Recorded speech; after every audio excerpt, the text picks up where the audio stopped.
కొంతమంది చూడండి, వెనక్కి వంగి బొటన వేలుతో బాణం పట్టుకుని వెనక్కి తిరిగి చూస్తూ గురి కొడతారు వాళ్ళు. అసలు కాలు లేపి బాణం పట్టుకోవడమే బొటన వేలుతో పెద్ద గగనం.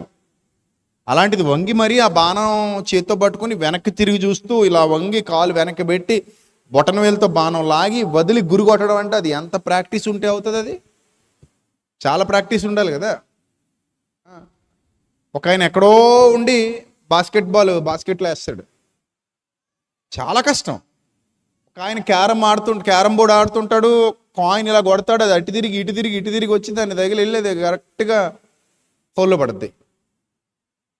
ఎంత ప్రాక్టీస్ ఉంటే అలాంటివి చేయగలంటే చాలా రోజులుగా వాళ్ళు ఆ ప్రాక్టీస్ చేస్తున్నారు, చాలా రోజులుగా వాళ్ళు ఆడుతున్నారు, చాలా రోజులుగా వాళ్ళకి అది అనుభవంలోకి వచ్చింది.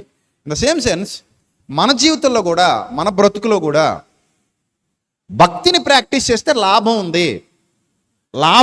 నష్టపోరు, మీరు లాభపడతారు. కాబట్టి భక్తి ప్రాక్టీస్ చేయండి, లాభం పొందుకుంటారు. దేవుని యొద్ద లాభం పొందుకుంటారు. భక్తి ప్రాక్టీస్ చేయండి. ఇదే మీకు చెప్పేది ఫస్ట్ నుంచి కూడా. ఇశ్రాయేలీయులు చేసిన తప్పు మనం